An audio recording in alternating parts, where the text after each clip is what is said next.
So we know that as we march into 2017, immunotherapy across all tumor types have been the buzz. Obviously, big advances in bladder, and that's sort of the new wave of where studies are coming forth, and I think it's very important. Now, on the prostate side, as we all know, there are the only approved FDA-approved therapy for FDA-approved immunotherapy for advanced prostate cancer is Sipuleucel-T or Provenge.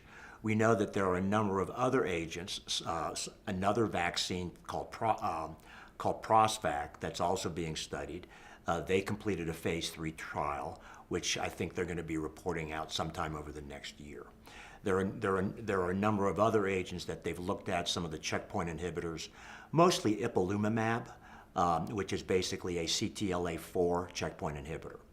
But I think where a lot of attention is being generated, a lot of attention is being really thrown and focused, is combination therapy, primarily using immunotherapy, Sipuleucel-T, because we know that's approved, in combination with possibly 2 other agents. So the first would be the use of immunotherapy, Sipuleucel-T, in combination with any of the androgen axis inhibitors, whether that would be abiraterone or enzalutamide, or potentially both. And obviously there's going to be a newer one that's being studied, which is apalutamide or ARN-509.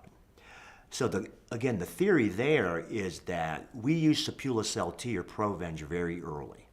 The ideal patient is the patient with P.C. with a performance status of ECOG 0, life expectancy greater than 12 months, completely asymptomatic or minimally symptomatic. As we know, those patients generally are quite functional. They're working, they're not having pain.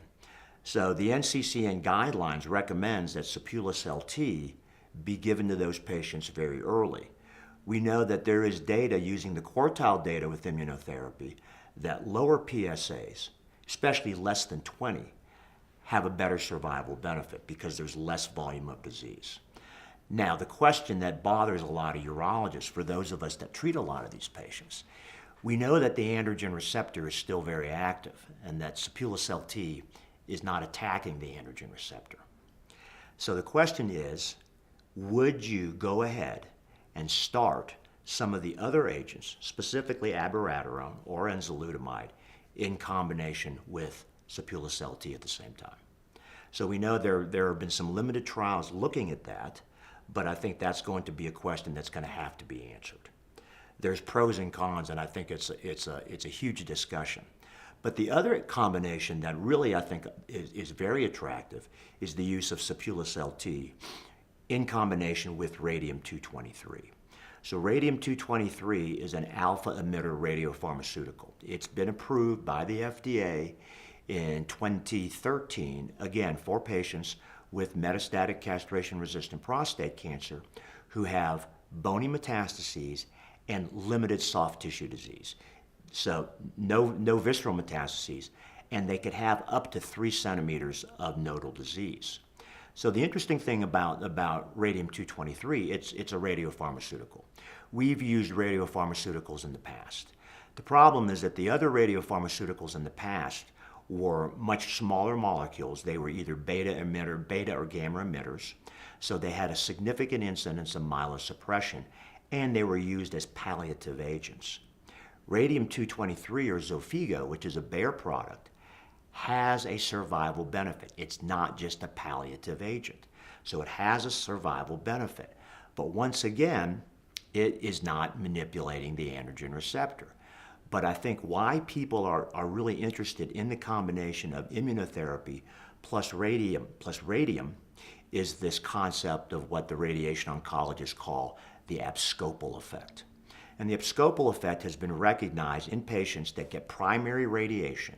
You get cell kill, you get tumor kill, you get apoptosis. Then you get this whole release of antigens from the cancer cell that then stimulates the immune system.